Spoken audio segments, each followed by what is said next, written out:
I don't make a habit of this, but I have a little bit of a news drop for you guys, and I want you to hear it from me as opposed to from someone or somewhere else where it's open to interpretation or spin or that type of thing. Here you're getting it straight up from me. We're on vacation right now. Happens every year at this time. January rolls around, we go back, we attack the new broadcast year. That will be the case this year as well, with one difference. And that difference is I won't be there. It's time for me to step away from the gig at the Ticket, and that's what I'm going to do. Whose idea was this? It was mine. Nobody else down there knows. I don't want a big deal made out of it, so I've kind of sat on it, but I decided sometime down the road, back down the road, that the time was right, and that's what I'm going to do. Why? Well, that's a little bit tougher. Over the years, people have come up and said, how much longer are you going to do this? And I never knew what to tell them.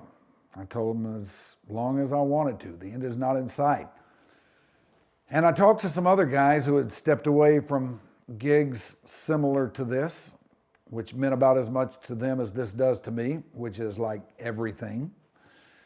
And they said that when the time was right for them to step away, they knew it, and they did it. And they said that's the way it'll be for you too. I didn't understand that, I didn't believe it, but now I see that they knew what they were talking about. The time is right, and that's what I'm going to do. It has been my life for 26 years, probably far more than it should have been. I loved everything about the radio station. I loved the work of the job. I loved being on the air. I loved hanging with the guys, being on the air with the guys, doing the big events with the guys, the road trips with the guys. All those things that we've done have been the most meaningful experience that I've ever had, and I will miss it terribly, no doubt. So what will I do? I don't know. Maybe something, maybe nothing. We'll see. If something materializes that seems like it's going to be fun, then, as a great man said, we'll deal with that. But in the meantime, if that doesn't happen, we'll just keep on keeping on. But the main thing I want to do is address you, the P1, and try to invoke to you what these years have been like and let you know what you've meant to us. This started at the Dixie House in Lakewood, a bunch of scribblings on a legal pad, which didn't turn into anything.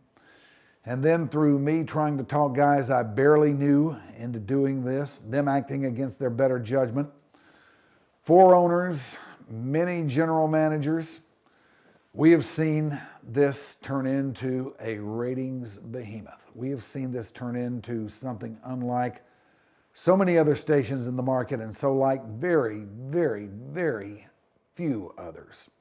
We have seen it grow into something we could not have possibly imagined. And we've also seen this incredible scene develop with you, the Ticket listener, which has meant so much. We've gotten to know a lot of you over the years.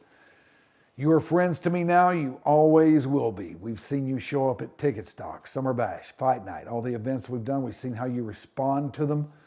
We've seen you laugh with us, and it is so, so cool. You've let us know that we have done something here that has mattered to you, that has made a difference in your life. You tell us about how we have brought you back together with your dad, your son, your mother, whoever, a friend, whoever the case may be. When you fought hard times and fought losing battles, listening to us made it a little bit better.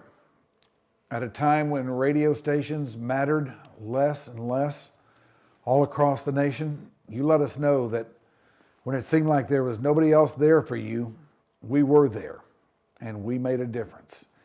And hearing that means everything to me.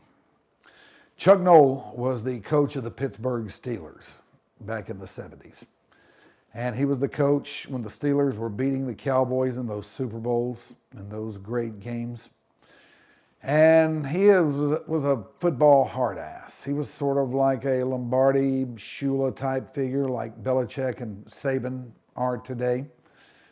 And sometimes he would riff on things other than football when he would address his team, and he would always tell them, football's just a temporary thing. Sooner or later, you guys are going to have to find your life's work. And I don't know if that really sunk into him or not, but it kind of became a thing up there in Pittsburgh. And when he had to cut a guy, when a guy got too old or too slow or whatever the case may have been and couldn't help him anymore, he'd call him in and say, look, I appreciate everything you've done for us, but it's time for you to find your life's work. I don't have to go find my life's work. This has been it, and I am damn proud of it. And I thank you, the ticket listener, more than I can tell you. I thank all my brothers up there who are there now for being so great over the years, on the air and off. I thank all the people who have been there before and have made such a difference and helped turn the thing into what it is now, helped us through those developmental years who are no longer there. Thanks so much to them. Most of all, thanks to you, because without you, it just doesn't happen. So, until we meet again, you guys stay hard, keep jamming, and we'll see you.